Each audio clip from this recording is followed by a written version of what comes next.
Bonjour à tous et merci de nous avoir rejoints pour notre conférence du Hub créatif de Sorin dédiée à la thématique de la pensée circulaire.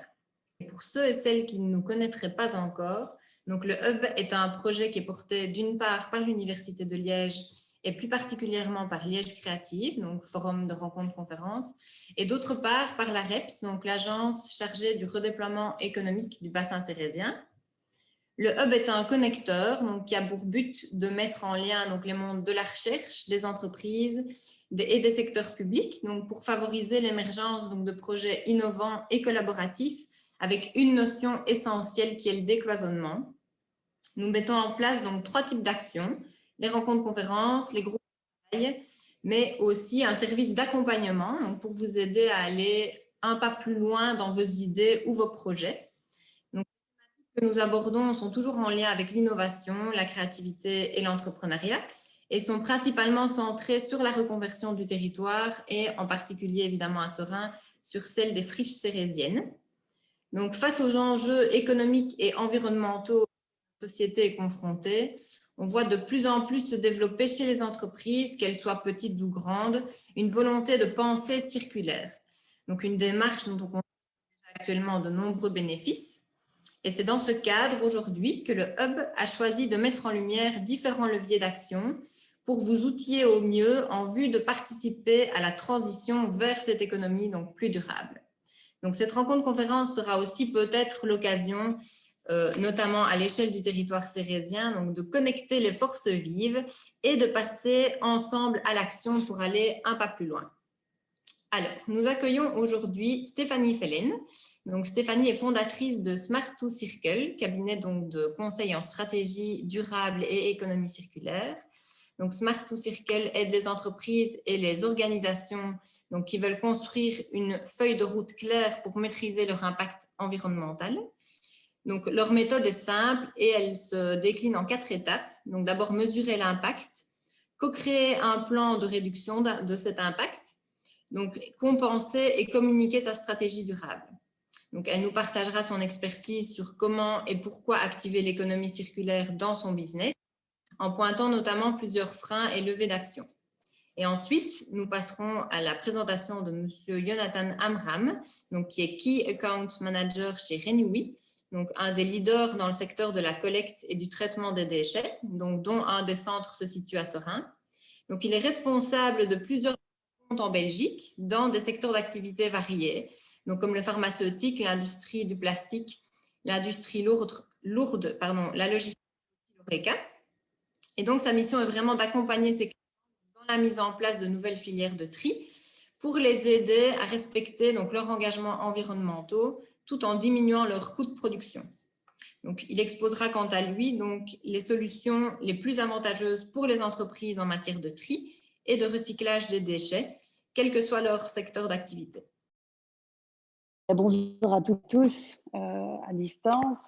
Alors, pour ma part, donc, je vais axer mon intervention sur les leviers d'action qui sont disponibles pour les entreprises en matière d'économie circulaire.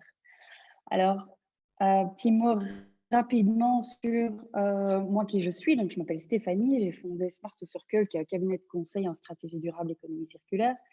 Donc, nous, ce qu'on fait, c'est vraiment de la stratégie bas carbone, avec des bilans carbone, la mesure d'impact environnemental. On construit des stratégies durables pour les entreprises en intégrant divers outils comme les objectifs de développement durable de l'ONU ou d'autres outils. On organise également des formations et des workshops et donc tous des systèmes d'intelligence collective pour pouvoir co-créer des plans de réduction. Alors, avant d'entrer dans le concret en tout cas quelques conseils pour pouvoir activer l'économie circulaire dans vos organisations,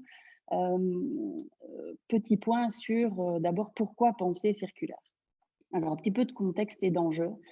Aujourd'hui, je pense que si vous êtes là aujourd'hui, c'est que vous êtes tous et toutes d'accord avec ça, le monde a besoin d'entreprises durables. Alors, pourquoi des entreprises durables?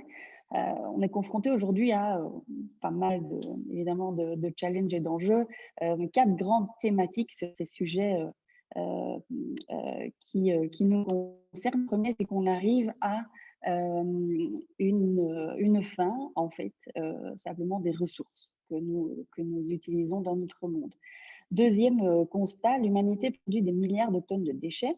On va illustrer ceci par la suite. Quatrième constat, l'humanité provoque une perte massive de biodiversité. Et enfin, l'activité humaine émet des gaz à effet de serre qui sont responsables d'un changement climatique. Alors, ne vous tracassez pas, l'objectif de cette conférence n'est pas du tout plomber l'ambiance, mais c'est important de recadrer un petit peu de contexte pour savoir pourquoi l'économie circulaire est intéressante. Alors, quelques chiffres qui valent toujours mieux qu'un long discours au niveau de la raréfaction des ressources, par exemple. Il faut savoir que l'équivalent en métaux d'une tour Eiffel est consommé toutes les 3 minutes. Ça peut donner le vertige, mais en tout cas, ça donne un ordre de grandeur. La fin de l'uranium qui alimente nos centrales est prévue pour 2040. Au niveau des déchets, d'après les estimations, au vu des tonnes de déchets, par exemple, déversés dans les océans aujourd'hui, on estime qu'il y aura plus de plastique que de poissons dans les océans en 2050. Aujourd'hui, on a des études très récentes qui montrent d'ailleurs qu'il y a du plastique dans à peu près 4 placentas sur 6. Au niveau de la biodiversité, de l'effondrement de la biodiversité, donc on est aujourd'hui dans des ordres de grandeur de 70% d'effondrement depuis 1970. En équivalent population humaine, ça reviendrait à effacer les populations d'Amérique du Nord, du Sud, d'Afrique, d'Europe, d'Océanie et de Chine, autrement dit, une bonne partie de la population. Et en matière de dérèglement climatique, aujourd'hui, l'humanité a déjà provoqué une augmentation de 1 degré en un siècle. C'est extrêmement rapide. Et c'est d'ailleurs pour ça qu'il y a urgence aujourd'hui, parce qu'évidemment, il y a toujours eu des variations de température de tout temps, mais c'est surtout la rapidité qui pose problème. C'est un petit peu, je prends souvent l'exemple d'une prise de poids. Une femme enceinte ou un homme peut prendre 50 kilos sur 30 ans, son corps s'adaptera, il sera peut-être pas en super santé, mais son corps s'adaptera. Par contre, le prendre en une nuit, ce serait tout de suite plus compliqué. On est dans ces ordres de grandeur où aujourd'hui, la biodiversité et puis tous les systèmes ne s'adaptent pas à la vitesse d'augmentation de la température. Alors, je fais un focus climat pour pouvoir arriver sur l'économie circulaire ensuite. Aujourd'hui, en ordre de grandeur, chaque année, on émet 40 milliards de tonnes de gaz à effet de serre. Dans les années 60, on était dans l'ordre de 10 milliards. L'objectif pour 2050, et ça, vous l'entendez certainement beaucoup à la radio ou ailleurs, c'est la neutralité carbone. Alors, la neutralité carbone, ça c'est un objectif mondial, donc c'est pas que la Belgique, c'est pas que vous et moi les entreprises, c'est vraiment un objectif mondial. Ça voudrait dire, en ordre de grandeur, de ne plus émettre qu'entre 9 et 11 milliards de tonnes de CO2. Donc en gros, c'est ne plus émettre plus que ce que la Terre est capable d'absorber. Alors, vous allez me dire, oui, d'accord, mais dans tout ça, eh bien, c'est très simple. Les études montrent aujourd'hui qu'une économie entièrement circulaire permettrait de réduire les émissions de gaz à effet de serre de plus de 70%. Et c'est là qu'il y a un intérêt à ce que chaque entreprise puisse aller vers un modèle circulaire. C'est quelque part pour pouvoir atteindre ces enjeux, ces objectifs climat. Alors, plusieurs opportunités par ailleurs sur le volet économie circulaire. Premièrement, économique, puisque quand on met en place une démarche d'économie circulaire, on peut, pas forcément toujours, mais on peut potentiellement aller chercher de nouveaux revenus. On peut généralement, pas forcément toujours, mais généralement faire des économies et créer de la valeur. Alors, au niveau environnemental, il y a pas mal d'opportunités aussi. Donc là, on va optimiser les ressources, on va potentiellement faire disparaître la notion de déchets et surtout, on va permettre une diminution des émissions de gaz à effet de serre. Troisième opportunité qui est sociale, avec la relocalisation d'activités et la création d'emplois. Alors, un autre aspect à prendre en compte avec l'économie circulaire, c'est tout ce qui touche à la gestion des risques. Alors, il y a 3 grands volets dans la gestion des risques. C'est vraiment de prendre en compte tout ce qui touche à la réglementation. Simple exemple, interdiction des cotons-tiges avec un bâtonnet plastique. Que fait l'entreprise qui fabrique des cotons-tiges? Elle doit bien se réorganiser un petit peu du jour au lendemain. Pareil avec toute une série d'autres secteurs. Il faut savoir que depuis 2009, la législation qui porte sur le changement climatique a augmenté de 66%. Et ça va encore augmenter, ça va encore évoluer forcément avec ce qu'on vit aujourd'hui.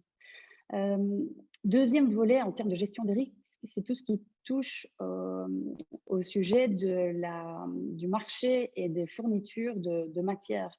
Donc, on l'a vu en tout début, la disponibilité des matières, et on le voit aussi particulièrement en 2020, subit une volatilité et puis une disponibilité. Avec des systèmes circulaires, on permet de mieux maîtriser ces risques. Troisième volet, qui sont plus spécifiques, ça va être un volet qui est plutôt lié à tout ce qui touche aux compagnies d'assurance, en fait, qui aujourd'hui voient le modèle économique complètement menacé par l'augmentation des sinistres liés au changement climatique. Alors, concrètement, qu'est-ce que l'économie circulaire? Alors, je vais d'abord commencer par vous dire ce que l'économie circulaire n'est pas. Parce qu'on a parfois tendance à ramener l'économie circulaire à une chose, à savoir le tri des déchets. L'économie circulaire n'est pas le tri de ces poubelles. Alors du coup, vous allez me dire, très bien Stéphanie, mais qu'est-ce que c'est l'économie circulaire? Eh bien, c'est un petit peu plus vaste que ça. On va essayer d'aller dans du plus concret. Alors, je n'ai pas l'occasion aujourd'hui de pouvoir vous poser à toutes et tous la question. D'habitude, je fais comme ça. De demander ce qu'est, d'après vous, ce petit oiseau qui s'appelle un wita. Alors du coup, je n'entendrai pas vos réponses, je vais vous la donner. Le wita, en fait, c'est le nom aborigène d'un oiseau australien qui, pour pouvoir séduire sa femelle, va construire le plus beau nid possible. Et c'est pas du tout une blague, ce que je raconte là, c'est véridique. Donc, il va charmer sa femelle en construisant un magnifique nid. Alors, il y aura toujours de la couleur autour de ce nid, généralement du bleu, mais ça peut être aussi de l'orange. Alors, ce qu'on voit sur ces images, c'est que ce wita, il a été chercher du bleu dans son environnement, il a trouvé en fait ce qu'il avait. Alors, comme vous pouvez voir sur l'image, en fait, il a trouvé des pailles et des bouchons en plastique. Alors, vous pourriez vous dire, le pauvre, il a dû aller chercher du plastique dans la nature, c'est vraiment triste, c'est honteux. Ou alors, vous pourriez vous dire, bah, tiens, le malin singe, il a été chercher ce qu'il avait à proximité et au final, puisque son but c'est de séduire sa femelle, bah, mission accomplie. Il peut pérenniser son espèce, la femelle vient dans son nid.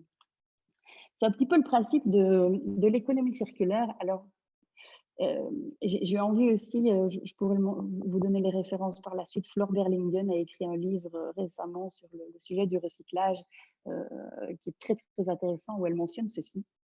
Que l'idée, quelque part, ce n'est pas de se demander comment faire de nos déchets des ressources, mais de se demander comment ne pas faire de nos ressources des déchets.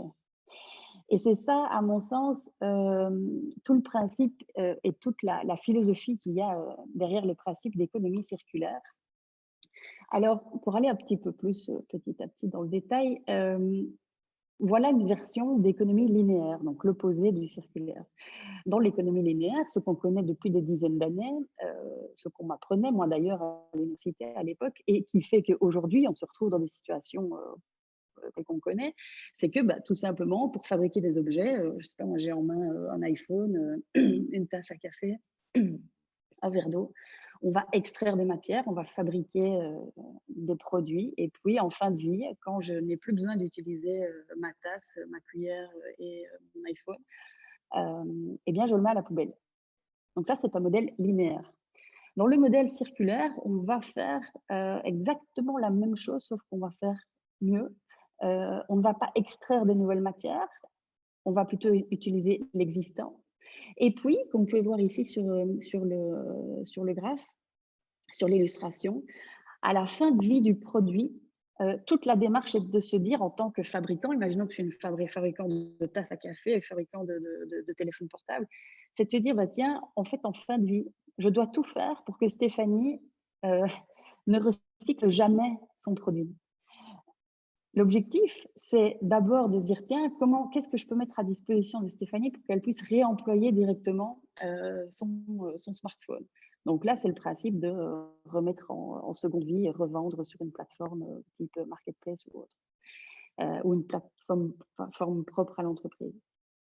Si je ne peux pas revendre directement mon produit parce qu'il est cassé, qu'est-ce qui est mis à disposition de Stéphanie pour qu'elle puisse le réparer?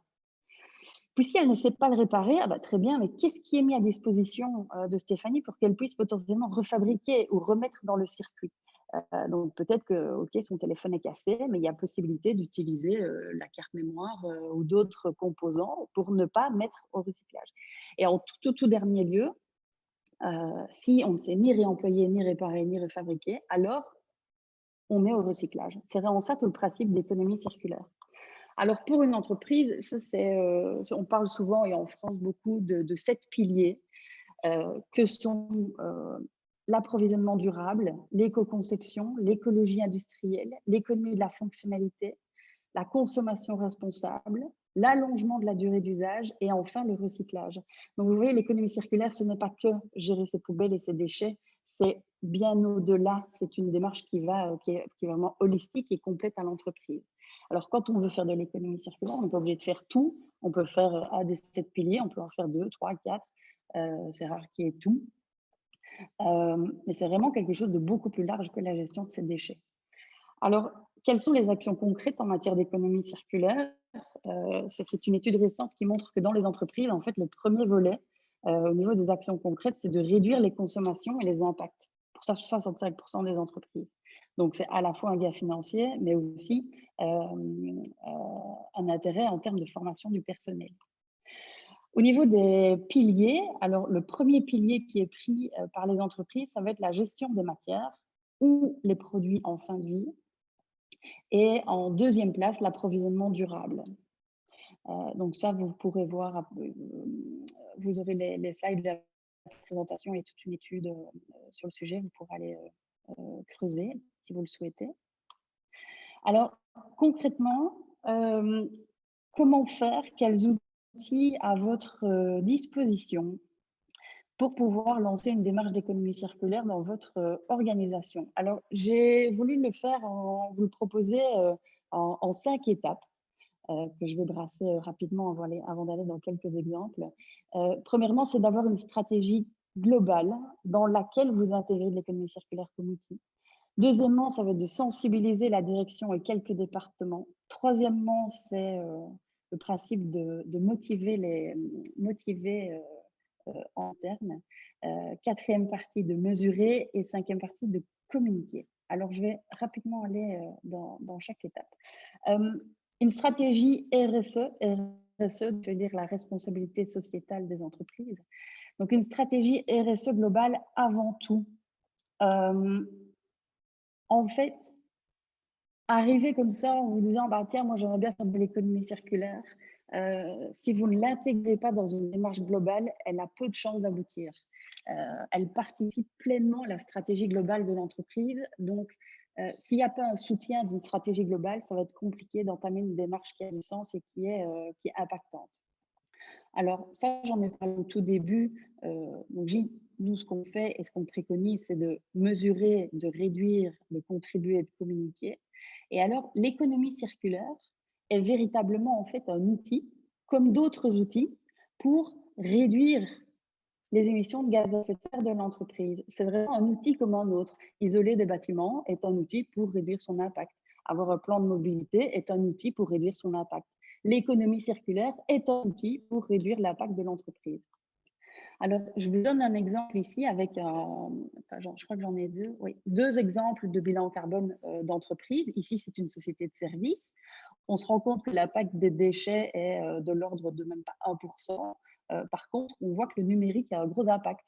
Du coup, qu'est-ce qu'on peut faire en matière d'économie circulaire? Eh ben, c'est bien simple, on va faire de l'économie circulaire adaptée au secteur du numérique pour l'entreprise. Deuxième exemple ici avec une société de production où là, on se rend compte qu'en réalité, c'est véritablement les matières premières, donc les achats, qui représentent, et le fret aussi, hein, mais en termes d'économie circulaire ici, on voit qu'au niveau des achats, ça va être le métal qui va avoir le plus d'impact en matière d'émissions de gaz à effet de serre. Donc là, qu'est-ce qu'on va conseiller? On va dire, bah oui, faites de l'économie circulaire et travaillez d'abord sur le métal. Et vous aurez un énorme effet de levier pour pouvoir réduire votre impact. Et donc là, on va plutôt sur la roue de l'économie circulaire en termes des piliers. Les 7 piliers, bon, on va peut-être pas se concentrer sur les déchets, mais on va se concentrer sur l'éco-conception. Alors, deuxième conseil, ça va être de sensibiliser la direction et quelques départements clés, notamment celui des achats. Alors, pourquoi la direction? Eh bien, parce que les études montrent que la direction est véritablement le moteur. Il faut une amorce du dirigeant pour pouvoir entamer une démarche d'économie circulaire. S'il n'y a pas un soutien de la direction, on risque de perdre énormément d'énergie et de temps parce qu'il faut changer pas mal de process, ou en tout cas questionner pas mal de process. Donc, il faut véritablement une amorce du dirigeant. Euh, Au niveau des freins et des leviers qu'on constate en entreprise, c'est que d'une part, il y a des facilitateurs et d'autre part, il y a des difficultés.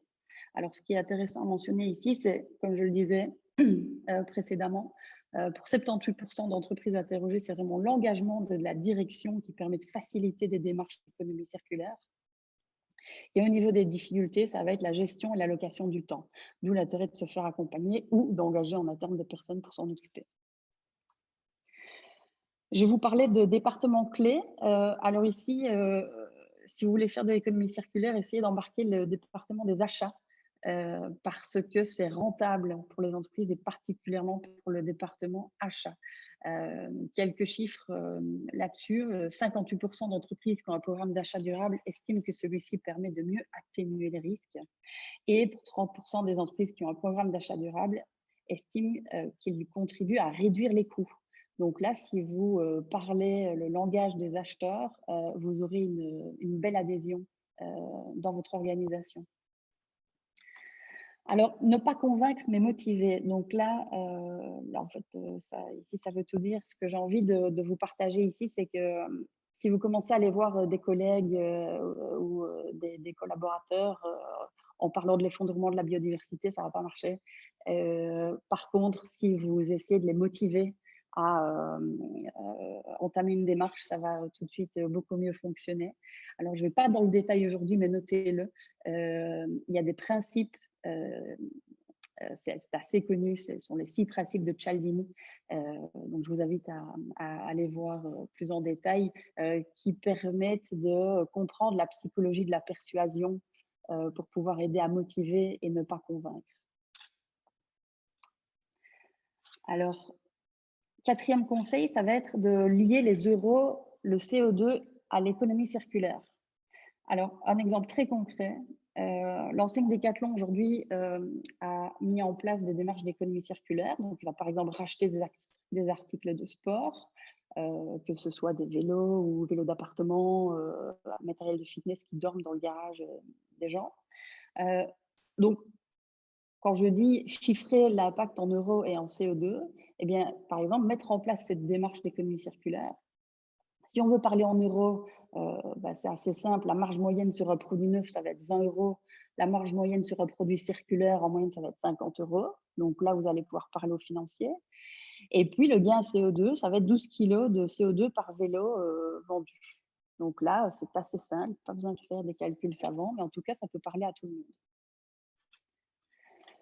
Un autre exemple concret, ça va être une fromagerie qui, là, en fait, a pu améliorer son bilan environnemental en modifiant l'emballage de ses coques en allant vers du PET recyclé, donc les coques de fromage. Alors là, le bilan, c'est une réduction des coûts et une amélioration du bilan. Alors, en termes de chiffres, ça peut… Oh, attendez, voilà. Donc, en termes de chiffres, quand je dis que c'est important de chiffrer de manière simple, donc ici, ils ont pu montrer qu'ils avaient pu économiser presque 30% d'énergie, plus de 50% d'émissions de gaz à effet de serre et presque 30% au niveau de l'eutrophisation des sols. 5e conseil, communiquer. Donc là, je n'ai pas le temps d'aller dans le détail sur comment bien communiquer, mais sachez qu'il y a des outils qui existent. Il y a des labels pour pouvoir garantir une bonne communication. Et puis, de nouveau, en interne, bien prendre le temps de faire de la pédagogie, de consulter, de fédérer et ne pas convaincre. Alors, quelques cas pratiques. J'aurais pu sincèrement vous en mettre 1 million. Ce n'est pas le but aujourd'hui, donc j'essaie un petit peu les cas concrets, il y en a à l'appel. Ici, par exemple, c'est une entreprise anglaise qui s'appelle Magical Mushroom et ils cultivent du mycélium, donc c'est la racine du champignon, pour fabriquer des emballages qui vont émettre 90% de carbone en moins par rapport à la fabrication de plastique. et qui vont avoir une décomposition naturelle entre 30 et 90 jours. Ça, c'est de l'économie circulaire. C'est un exemple. Et vous voyez, par exemple, cette entreprise, elle va être active en début et en fin de chaîne. Donc, elle joue sur le côté déchets et sur le côté éco-conception. Ici, un autre exemple, c'est une entreprise belge qui s'appelle La Ververt, qui fait de la lessive made in Belgium et écologique à base de cendres. Donc là, l'intérêt, c'est qu'elle va donc fabriquer de la lessive à base de cendres dans une logique aussi de partenariat et de symbiose avec d'autres entreprises. Donc, toute entreprise qui aurait potentiellement des cendres, eh bien, cette entreprise belge, La Ververt, va pouvoir aller rechercher, l'utiliser comme matière première et tout le monde est content. Donc, eux vont avoir une matière première pour pouvoir éco-concevoir leur lessive et le partenaire qui fournit les cendres a un partenaire pour pouvoir valoriser son déchet. Aux Pays-Bas, ici dans le secteur de la construction, donc c'est une entreprise Stone Cycling qui fabrique des briques à partir de déchets. Donc vous voyez, ça peut vraiment partir dans tous les secteurs. Ici, c'est une entreprise française qui s'appelle Actips. Eux vont fabriquer des emballages plastiques, donc surtout, vous voyez ce qui entoure les biscuits, les tablettes de lave-vaisselle et autres produits de ce genre, à partir de produits de lait. Donc, ils vont utiliser le lait qui est impropre à la consommation, parce que dans la fabrication du lait, il y a toujours une partie de lait qui est impropre. Et donc, plutôt que de le jeter, ils vont réutiliser la protéine pour fabriquer du plastique. Un autre exemple, là plutôt sur le volet énergétique. Donc ici, c'est assez simple en fait, hein, mais on pourrait l'utiliser à plus grande échelle. C'est une piscine qui est chauffée au data center. Donc, comme vous savez, les serveurs informatiques émettent beaucoup de chaleur. Et alors, le comble, c'est qu'il faut mettre de la clim pour refroidir les serveurs. Donc, ici, ce que ces entreprises font, c'est qu'elles installent dans le sous-sol de la piscine des serveurs informatiques et elles vont récupérer la chaleur pour pouvoir chauffer la piscine. Alors, deux derniers exemples. Ici, donc, c'est Orange qui, fin d'année dernière, a lancé une grande campagne en lien avec l'économie circulaire pour reprendre des smartphones et des appareils, pour leur offrir une seconde vie, et puis aussi parce que les métaux rares sont bien entendu en voie d'extinction et donc il faut pouvoir récupérer tout ça. Et en Belgique, plus localement, il y a une entreprise qui s'appelle A Smart World, que je vous invite à découvrir, qui reprend également des smartphones et des appareils et surtout garantit la traçabilité. Donc, si vous avez des entreprises qui ont une grosse flotte de matériel électronique, vous allez pouvoir garantir la traçabilité en fin de vie des produits. Alors, pour terminer, un conseil, plutôt trois conseils, vraiment, ce serait de motiver, premièrement, avec des arguments qui vont à la stabilité, l'efficacité, l'environnement, l'impact. Deuxièmement, de construire une véritable feuille de route, une stratégie RSE qui va peut-être intégrer l'économie circulaire ou pas, mais d'avoir un plan bien construit. Et troisième conseil, vraiment de mesurer les gains CO2 et euros de potentielle action d'économie circulaire. Bonjour à tous. Voilà. Maintenant que nous avons reçu une explication détaillée de ce qu'est précisément l'économie circulaire, moi je vais m'atteler à donner des détails très pratiques sur cette nouvelle culture sociétale, car il s'agit bien d'une culture, une manière de penser, de concevoir qui va s'enraciner sur du très très long terme au sein des entreprises et des particuliers. Il faut bien comprendre que c'est un projet très ambitieux, ce qui va s'étaler sur plusieurs décennies, tant les changements sont profonds. Comme l'expliquait Stéphanie, il y a une rupture nette entre le recyclage, la pratique du recyclage et l'économie circulaire dont un des buts, au niveau en tout cas de la matière première, c'est de maintenir une qualité irréprochable du flux pour maintenir un produit de qualité et pour le réutiliser de manière circulaire, donc à plusieurs cycles de recyclage, à la différence des produits recyclés qui n'ont pas un cahier des charges aussi important et qui peuvent comprendre uniquement 2 ou 3 flux de recyclage.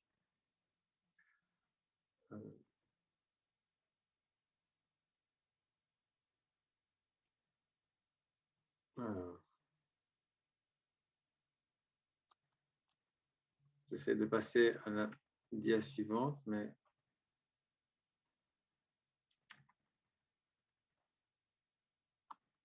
voilà.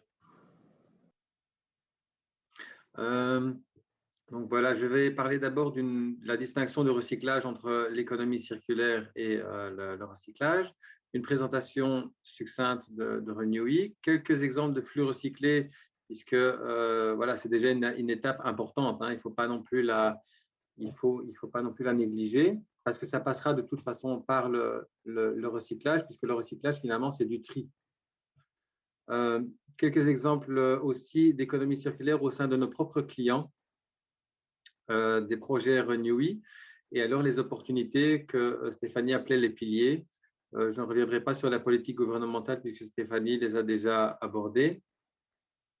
Un mot important, c'est que c'est vrai qu'il y a des définitions, ça peut ressembler à des contraintes qui peuvent faire peur aux responsables d'entreprise, on peut comprendre, c'est des nouvelles contraintes, c'est un nouveau cadre légal aussi, mais il faut aussi pas oublier que c'est une culture qui génère des opportunités, et puisque ça permet de réduire aussi les coûts, puisque plus le flux, plus les déchets sont triés, plus ils ont une valeur importante à la revente. Un simple exemple, si vous avez des câbles électriques que vous mettez dans vos déchets, dans votre mitraille, dans votre ferraille, vous allez retoucher le montant de la mitraille, donc environ 100-150 € la tonne, alors que si vous le mettez à côté dans un bac spécifique avec une collecte spécifique, vous allez retoucher 1500 € la tonne, puisqu'on va pouvoir extraire le cuivre et refaire un nouveau câble à partir de ce déchet. Donc, il faut bien comprendre qu'il y a vraiment des opportunités financières, à commencer par le financier. Oui. Ici, c'est l'échelle de l'ANSNIC, qui montre le niveau de gradation de ce qu'on peut faire avec un produit. Le pire, c'est le F, le jeter le déchet, hein, comme on faisait il y a 50 ans. On mettait ça dans les CET, qu'on appelait les centres d'enfouissement technique, qui sont maintenant aujourd'hui interdites. Sauf pour des flux très spécifiques pour lesquels il n'y a pas vraiment de filière, mais c'est vraiment sous contrôle. Il y a l'incinération simple. Maintenant, on est à un concept d'incinération avec récupération d'énergie. Donc, tous les incinérateurs aujourd'hui récupèrent l'énergie du déchet incinéré. Le C, c'est le recyclage. Le niveau de qualité supérieur, c'est la réutilisation. Et le A, c'est la prévention. Donc, c'est la non-production du déchet. Donc, ça, c'est vraiment le dessus de la qualité.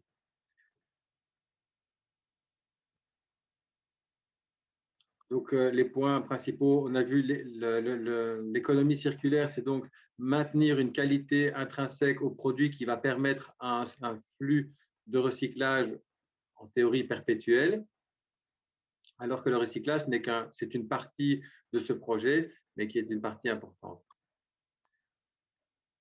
Donc, Renewi, qui nous sommes, hein, donc, nous sommes une société qui est implantée dans le Benelux.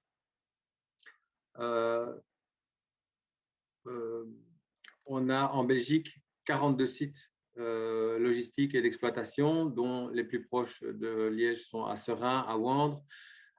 Il y a 2000 collaborateurs, 42 sites, rien que pour la Belgique. Pour le Benelux, en tout cas, on collecte 15 millions de tonnes de déchets par an, dont 69 sont recyclés en nouveaux produits. Si on inclut la récupération énergétique, on arrive à 90% de recyclage, ce qui génère 3 millions de tonnes de CO2, ce qui permet d'épargner 3 millions de tonnes de CO2 par an. C'est assez conséquent. Juste pour donner une idée, au niveau de la Belgique, le taux de recyclage moyen est de 55%, alors qu'au niveau mondial, il est de 8,6%. Donc, il y a des gisements encore aujourd'hui inexploités. Quelques exemples de flux recyclés que vous connaissez. Voilà, il y a les plastiques mixtes, le verre, le carton, le bois, les déchets verts.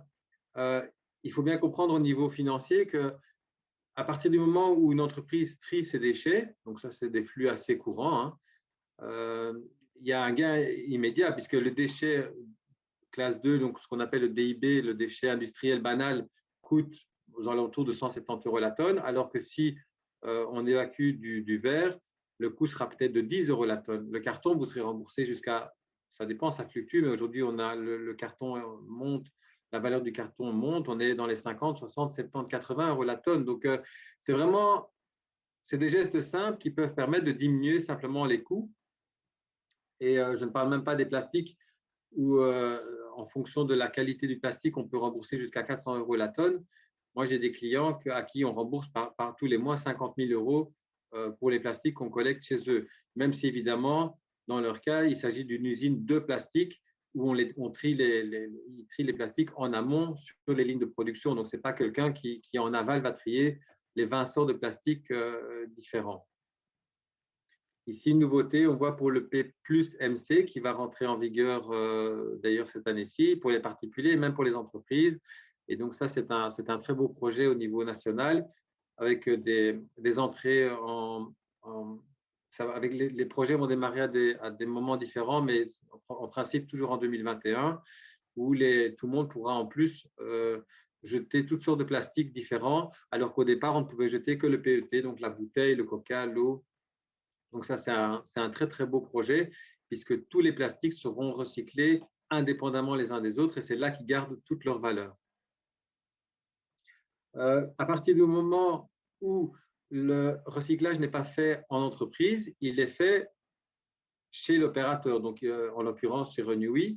Et par exemple, à Seraing, on a une ligne de tri pour le déchet industriel banal, où le déchet va passer sur une ligne de tri à la fois mécanique et manuelle, où on va extraire toutes sortes de produits de qualité, hein, donc du fer, des sables, des poussières, toutes sortes de fer, d'ailleurs, de métaux, je vais dire, ferreux ou non ferreux, plastique dur, bois, film plastique, papier carton. Et donc, le résidu, finalement, sera incinéré. Mais donc, ça, c'est une petite fraction. Voilà l'équipe qui est active à Seraing. On voit une ligne de tri à l'arrière avec les loges hein, pour chaque type de déchet, chaque fraction qui sera isolée. Donc, ça commence à gauche par le tri mécanique. Et juste en face, on voit une cabine en haut. Ça, c'est la cabine où il y a les tris manuels avec encore à chaque fois en dessous des loges où vont être tri. Chaque déchet sera placé séparément. Voilà donc tout ce qu'on extrait, ça je l'ai expliqué. Alors ici, ce sont des exemples d'économie circulaire, là pour le coup, chez nos propres clients. J'ai des clients dont je m'occupe et finalement, en allant chez eux, j'ai pris note de leur propre projet. Et il faut savoir que c'est vraiment une tendance de fond, puisque toutes les entreprises maintenant deviennent de plus en plus contraintes à incorporer du déchet recyclé, enfin du produit trié dans leur propre process de fabrication. C'est vrai pour les plastiques, c'est vrai pour les métaux. Ici, en l'occurrence, il s'agit de Derbigum, Interbel, qui fait des membranes bitumineuses pour toiture. Alors, qu'est-ce qu'ils font, eux, lorsque des nouveaux clients les contactent pour placer une nouvelle toiture, ils reprennent la toiture existante et ils reviennent avec les membranes qui ont été prélevées sur les toits.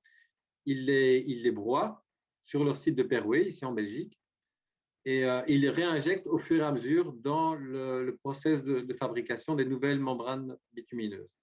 Donc là, on a un maintien de la qualité du flux. Donc là, on est purement dans un projet d'économie circulaire. Un autre projet chez Saber à Nivelles qui fabrique des récipients alimentaires dans différents matériaux, des plastiques, des matières compostables, des matières recyclables. Il y a différents types de plastiques en fonction de la forme, de la couleur, etc. S'il faut que ça maintienne au chaud ou pas. Mais ici, c'est un projet où pour des récipients en PET, ils rachètent des PMC qui étaient consignés en Allemagne. Ils rachètent jusqu'à 3000 tonnes par an. Et alors, ils en font des flocons qu'ils réinjectent tel quel dans le process de fabrication. C'est intéressant parce que dans leur cas ici, comme ils réutilisent le flocon, comme on voit sur la photo ici en haut à gauche, ils ne retransforment pas en granules. Donc, quelque part, ils épargnent aussi une transformation, puisque chaque transformation consomme de l'énergie. Donc là, ils ont mis au point une ligne qui permet de récupérer donc, ce PET. Donc, ça pour fabriquer des récipients en PET qui eux-mêmes pourront aboutir dans le sac de PMC. Donc là, on est encore dans un projet d'économie circulaire. Au niveau de Renewy, on n'est pas en reste.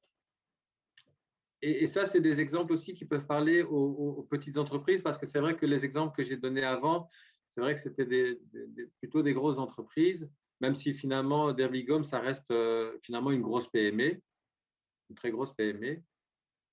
Ici, c'est Renewy, nous, on collecte les déchets les papiers confidentiels chez nos clients, sous différentes formes, soit pour du document purement confidentiel, soit pour du désarchivage, par exemple. Et donc, ça, même les petites PME sont concernées. Et donc, on les collecte sous différentes formes, avec des sacs, avec des containers. Et donc, ensuite, via un moyen sécurisé, c'est envoyé sur notre usine à Lokeren, une usine, encore une fois, sécurisée, puisque c'est des documents confidentiels. On broie le papier dans une granulométrie bien spécifique, propre au cahier des charges, et sur base de ça, on les envoie à une entreprise partenaire, une papeterie qui s'appelle Staples, et qui fabrique du papier, tout simplement, du papier d'imprimante, que nous-mêmes, on peut revendre à nos propres clients. Donc voilà, c'est le papier que nous-mêmes, on vend à nos clients qui eux-mêmes ont utilisé le service de collecte de déchets confidentiels. Un autre exemple aussi propre à Renewy, c'est qu'on a donc différents centres, comme j'expliquais en Belgique. On en a environ une quinzaine logistiques où on peut stocker des déchets. Et là, on récupère des déchets verts, soit que les clients nous apportent, soit que nous-mêmes, on va chercher chez eux. Et donc, on obtient donc des déchets verts qu'on laisse sur notre propre site composter selon une méthodologie bien spécifique. Hein. Ce n'est pas qu'il suffit de laisser les tas là. Et sur base de ça, on va produire un terreau de qualité qu'on va pouvoir vendre aux clients qui passent pour déposer leurs propres déchets dans nos centres. Donc ça, c'est un projet aussi intéressant. Aussi, des projets à petite échelle, c'est que, comme ça va devenir obligatoire progressivement, probablement déjà l'année prochaine, en Wallonie, c'est déjà le cas en Flandre, la collecte du déchet organique en entreprise, soit dans des entreprises d'agroalimentaire, mais déjà dans des entreprises où il y a simplement une cantine avec une cinquantaine de personnes qui peuvent être concernées. On collecte ces déchets organiques dans un petit conteneur ou dans des grands conteneurs ou dans des box, et on les amène à notre centre de Camp & Out. Là, on va broyer le tout pour extraire éventuellement les films plastiques, les couvercles plastiques, enfin tous les emballages plastiques qui pourront encore être dedans. On le broie et alors ensuite on les envoie à notre centre de Rousselard où là, ils passent dans le biométhaniseur et de là, on va extraire du gaz qui va être incinéré avec la récupération, enfin, pour produire en tout cas de l'électricité dans un moteur. Et le résidu, le digestat, donc ça représente énormément de mètres cubes de résidus finalement, lui va être séché et revendu aux agriculteurs comme un engrais naturel. Donc ça, c'est un projet intéressant et surtout, il est intéressant dans le sens où ça ne nécessite pas de mettre une grande mise en place et ce n'est pas destiné à des très, très grandes entreprises puisque tout le monde peut évacuer des déchets, même en petite quantité, puisque maintenant, on va mettre en place un service de collecte de box de 15 litres. Donc, c'est vraiment c'est à la portée de tout le monde finalement. Et ça va devenir une obligation de toute façon, je pense, au plus tard en 2021 pour la Wallonie. Encore au sein de Renewy, encore un exemple assez intéressant, c'est que voilà, quand nos conteneurs sont abîmés ou trop anciens ou cassés tout simplement, et alors on va les ramener au centre de production qui va les broyer et va l'utiliser pour faire des nouveaux conteneurs. Idem pour nos sacs de collecte de Folistic que vous voyez en bas à droite, puisque dans les entreprises, on peut collecter les films plastiques, les films étirables, et ça peut partir dans la filière papier-carton où ce sera trié. Et voilà, donc à partir de ces sacs-là, on fabrique nous-mêmes des sacs de collecte de films plastiques. Ici, c'est un projet que je trouve intéressant aussi. C'est une start-up, Peel Pioneers, qui a mis au point une technique qui permet de recycler les pelures d'orange pour obtenir le limonène. Et c'est une matière première de très, très grande valeur pour l'industrie alimentaire et la fabrication de détergents. Nous-mêmes, on s'occupe de la collecte et on leur livre des pelures d'orange. Quoi de plus, vraiment quoi de plus banal qu'une pelure d'orange? Eh bien non. Donc là, on va extraire encore une matière première de haute qualité. Et comme le disait Stéphanie, c'est vrai qu'il y a une multiplicité d'exemples à partir de choses dont on ne se douterait même pas et qui avant, il y a 10 ou 20 ans d'ici, auraient été considérés comme un déchet pur. Eh bien maintenant, plus du tout. Là, c'est aussi un exemple aussi, je trouve, vraiment intéressant, puisque le mâche-fer, c'est le résidu d'un incinérateur. Donc, ce qui va dans l'incinérateur, c'est vraiment ce qu'on ne peut pas trier, qu'on ne peut pas recycler. Eh bien, l'incinération de ce produit va encore générer du mâche-fer qui lui-même va être utilisé pour fabriquer de la céramique, donc des carrelages, tout simplement, qu'on pourra utiliser pour carreler dans sa salle de bain, dans sa cuisine. Donc, ça, je trouve que c'est vraiment c'est un exemple qui est, je trouve magnifique, puisque l'incinérateur, on imaginerait que ce soit le lieu définitif d'un produit. Eh bien, pas du tout. Finalement, ça donne naissance à une matière première qu'on va utiliser et qu'on va revendre finalement. Donc ça, c'était l'exemple des plastiques que Stéphanie a expliqué, donc ça, je ne vais pas revenir là-dessus. Ici, c'est un exemple aussi de collaboration avec Renewi, où on fournit ArcelorMittal en bois, et par un processus technique assez simple, finalement, ça va être transformé en poudre de carbone qui va être réinjectée dans la production de métal, puisque le métal nécessite un apport de carbone, alors qu'auparavant, le carbone était issu d'énergie fossile. Donc là, on a vraiment, c'est aussi une belle collaboration. Voilà aussi un exemple avec des aciers qui étaient contaminés. Je ne vais pas revenir sur tous les exemples, mais ici, je voulais aussi terminer aussi en parlant de ce qu'on appelle les opportunités dans l'économie circulaire, ce que Stéphanie appelait les piliers. J'ai quelques exemples pour tous les piliers, pour toutes les opportunités, parce qu'il faut comprendre que ça fait partie d'un mouvement très large où vont coexister différentes initiatives, certaines qui seront simplement du recyclage, d'autres qui seront, à proprement parler, l'économie circulaire, mais c'est vraiment des initiatives nombreuses, diverses, qui vont prendre des visages un peu inattendus, et c'est intéressant de les passer en revue systématiquement. Il y aura un exemple pour chaque type, hein. Donc il y a le recyclage, la réparation, l'amélioration, la modularité des produits qui ont été conçus, la durabilité, le leasing, la consigne, les matières premières, le partage. Voilà, par exemple, ça c'est pour illustrer un exemple de recyclage. Il faut savoir que Renewi dispose de 3 usines de collecte et de recyclage de ce qu'on appelle les D3E, hein, donc les déchets électroniques, qu'il s'agisse des grands blancs comme les frigos, les congélateurs, les gazinières, ou ce qu'on appelle les petits appareils bruns, donc les matériaux électroniques comme des téléphones, des ordinateurs. Et donc, ça passe sur des lignes de tri. D'ailleurs, ici, il y en a une à Wandre. Et là, on va extraire, on va démanteler, broyer chaque appareil pour en extraire tous les matériaux de haute valeur finalement, parce que dans la télévision, dans les téléphones, maintenant chacun sait qu'il y a des métaux précieux comme de l'or, et donc c'est important de disposer aussi des techniques pour pouvoir les démanteler correctement. Ici, c'est la réutilisation à haute valeur ajoutée. C'est un bel exemple parce qu'il y a une entreprise à importantes qui rachètent des vieux avions, finalement, qui les démantèlent et qui réutilisent des ensembles ou des sous-ensembles pour soit mettre dans des autres avions, soit dans des simulateurs de vol. Donc, encore une fois, on ne devra pas produire un nouveau simulateur de vol puisqu'on va récupérer des matériaux existants qui sont encore utilisables. Ici, c'est un programme de réparation. On apprend qu'en Patagonie, il y a des points de réparation de vêtements, donc en plein air, et on peut remplacer les fermetures éclairs, des boutons, des réparations de couture. Donc, c'est vraiment dans l'idée de prolonger la vie d'un produit finalement. Mais c'est bien parce que c'est vraiment quasiment institutionnalisé, quoi.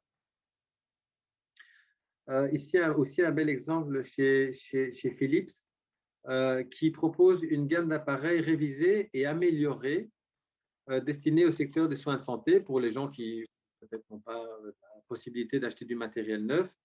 Donc, c'est du matériel IRM ou radio. Et il propose ces produits à la vente entre 15 et 40% moins cher. C'est un processus d'amélioration d'un produit. Donc, encore une fois, à contrario du produit dont on parle d'obsolescence programmée, qui sont programmés pour finir leur vie dans 1 an, dans 2 ans, finalement, après que la date de la garantie soit passée, là, on s'inscrit dans une tendance totalement inverse. Et donc, c'est en ça que c'est vraiment intéressant. Donc, Stéphanie avait parlé aussi des téléphones. Ça, c'est une idée un peu encore différente. C'est un producteur qui fait des téléphones, mais modulaires, puisque finalement, ça rend plus facile la réparation. C'est plus simple de changer un petit module que de changer une petite pièce qu'il va falloir dessouder, ressouder. Donc ça, c'est encore une des initiatives qui est prise et qui illustre l'exemple de modularité d'un produit. La durabilité, évidemment, encore une fois, il y a des producteurs qui tablent sur des produits qui vont durer 10, 20, 30 ans. Donc là, ça s'inscrit dans la culture de l'économie durable. Le leasing, c'est intéressant aussi puisque un fabricant, une entreprise qui veut mettre à disposition du matériel en leasing doit nécessairement s'assurer que son produit est durable. Parce que ce qui va coûter le plus cher finalement dans le processus, c'est les réparations, c'est les déplacements. Donc, il faut veiller à ce qu'il y en ait le moins possible. Les consignes. Donc ça, c'est un principe qui est employé aussi bien pour les bouteilles, pour les PMC, pour les bouteilles en verre. Mais ici, un exemple dans l'Everest où c'est bien connu, qui est devenu quasiment une poubelle à ciel ouvert. Les alpinistes qui se rendent là-bas doivent payer une caution de 4 000 $ avant de démarrer leur trek et qu'ils récupèrent s'ils ramènent leurs 8 kilos, c'est pas énorme, 8 kilos pourtant, de déchets, y compris leurs bonbonnes d'oxygène. Encore une fois, la consigne, c'est pour illustrer le fait qu'on récupère un matériau de qualité. Et je reviens à mon exemple de Saber, qui rachetait, lui, les bouteilles PMC qui étaient consignées en Allemagne. Et ce n'est pas encore le cas en Belgique. Je ne pense pas que ça le deviendra dans un avenir immédiat, mais voilà, c'est pour illustrer l'idée de consignage. Le partage, on voit de plus en plus des véhicules partagés, des motos partagées, des trottinettes partagées. L'idée, c'est qu'il y a il y a énormément de gens, des dizaines de milliers de personnes qui n'utilisent leur véhicule qu'1 heure par jour. Eh bien, il y a des gens qui ont pensé à mettre à disposition des véhicules. Et voilà, donc là, l'axe de travail, c'est qu'on ne va pas produire X dizaines, X milliers de véhicules sur le long terme. Donc ça, c'est vraiment, ça s'inscrit dans la culture du développement durable. Donc ça, c'était les véhicules partagés. Et donc ça, voilà, c'est un exemple aussi au Danemark ou dans un centre industriel où différentes entreprises se passent leurs déchets l'un à l'autre, y compris la chaleur produite dans des systèmes de chauffage. Donc, finalement, en conclusion, je dirais que terminer par tous ces exemples d'opportunités, c'est intéressant parce que ça rappelle que l'économie circulaire, c'est avant tout l'émergence d'une culture très large, vraiment très, très large, à laquelle il faudra finalement se familiariser. Les changements, de toute façon, il est déjà en cours. Ils prendront plusieurs visages, comme on l'a vu, parfois des visages inattendus. Et les différents exemples montrés tout au long de nos présentations respectives montrent que c'est nombreux, innovant, et chacun devra s'adapter, car à terme, on sera tous impactés par cette nouvelle forme d'économie, heureusement pour une économie de toute façon plus durable. Et j'ai un exemple d'un client qui fabriquait, par exemple, il ne fabriquait que des boîtes de vitesse pour les Audi Quattro. Et on voit maintenant qu'il y a l'émergence des véhicules électriques où il n'y a plus besoin de cet ensemble. Et finalement, c'est quasiment tout son portefeuille. Il n'avait qu'un seul client qui s'est volatilisé presque en 1 an ou en 2 ans. Donc, c'était assez tragique pour lui, tout en sachant qu'après le véhicule électrique, il y aura probablement un véhicule à hydrogène dans 10, 15 ou 20 ans. Donc, et lui-même, finalement, il s'est adapté et finalement, il a maintenant un portefeuille client beaucoup plus large. Et donc, finalement, tout ça est devenu pour lui une opportunité. Donc voilà, je termine par cet exemple-là et je vous remercie pour m'avoir écouté. Un grand merci, Monsieur Amram. Donc, merci à tous les deux pour vos nombreux exemples concrets. Je crois que ça a parlé à plus d'entre nous. Maintenant, avant de passer au moment de questions-réponses, je vais inviter donc ma collègue Marine Angelen, donc qui est chargée de communication pour le projet Ceramco à Sorin, donc qui va vous en dire plus sur ce projet qui est typiquement ancré à Sorin. Ce sera le dernier exemple et puis on passera à l'échange au niveau des questions-réponses. Voilà, Marine, c'est à toi. Tu peux partager ton écran. Donc, bonjour à tous. Donc, comme Aurore vous l'a dit, je suis chargée de com pour le projet Ceramco. Et donc, je suis là pour vous en parler un petit peu. Donc, le projet Ceramco colle parfaitement au thème de l'économie circulaire, car c'est une solution presque infinie. Quand je dis presque, c'est parce qu'en fait, à chaque nouveau recyclage, les propriétés du matériau se détériorent, évidemment. Et plus nous allons le broyer avec des granulats recyclés, plus la qualité va baisser. L'aspect économie circulaire est surtout du coup représenté et mis en avant par l'utilisation de déchets d'habitude enfouis dans la production de nouveaux matériaux de qualité similaire. Donc, en quoi se résume le projet? Le projet Ceramco sont des recherches européennes qui visent à trouver des solutions plus écologiques et circulaires afin de recycler et réutiliser les matériaux issus de la démolition de bâtiments et de routes pour fabriquer de nouveaux éléments de construction. Donc, pourquoi de telles recherches ont été faites? Eh bien, simplement parce qu'actuellement, seuls 2% des déchets de démolition sont réutilisés afin de recréer des produits d'origine. Donc, le but du projet est de recycler un maximum de ces déchets auparavant inutilisés pour créer des produits préfabriqués en béton et des ciments de qualité et de coût comparables aux produits de base. Donc, comment est-ce que ça se passe? Donc, lorsqu'un bâtiment est en fin de vie et qu'on le démolit, les déchets mixtes, donc les briques, le béton, les tuiles, etc., sont amenés au centre de recyclage Tradecowal, et ils sont broyés pour faire des granulats dont la dimension varie entre 0 et 63 mm. Ces granulats passent ensuite par la station de lavage et de tri. Donc, le but du lavage est d'enlever les éléments indésirables, donc, comme le bois, le plastique, les métaux terreux, etc., mais aussi les particules les plus fines dues au broyage. Donc, tout ce qui est en dessous de 4 mm, donc c'est ce qu'on appelle le sable recyclé. Le but du tri est donc d'obtenir différents produits finis, comme le sable, donc, et des gravillons de plusieurs tailles pour pouvoir les intégrer à la fabrication de nouveaux matériaux de construction. Donc, les granulats recyclés produits sont plus souvent utilisés comme matériaux de remblai ou matériaux de sous-fondation, comme sous les routes, par exemple. Afin d'augmenter la visibilité du projet et les utilisations de méthodes novatrices mises au point, plusieurs applications pilotes ont été mises en place dans 3 villes. Donc, d'abord à Nancy avec un mur anti-son qui sépare une autoroute d'un village. Ensuite, à Sarrelouis en Allemagne, avec la création d'un pavillon en béton pour favoriser l'apprentissage en petits groupes. Et enfin, chez nous, à Sorin, avec un parcours-parc de plus de 600 mètres carrés dans le parc des Marais. Donc, voici quelques petits exemples d'à quoi il devrait ressembler prochainement, car il sera construit et inauguré cette année en 2021. Donc, voilà. petite rétrospective sur le projet. Et merci de m'avoir écouté. Ça a été très rapide, mais si vous avez la moindre question, n'hésitez pas à nous contacter.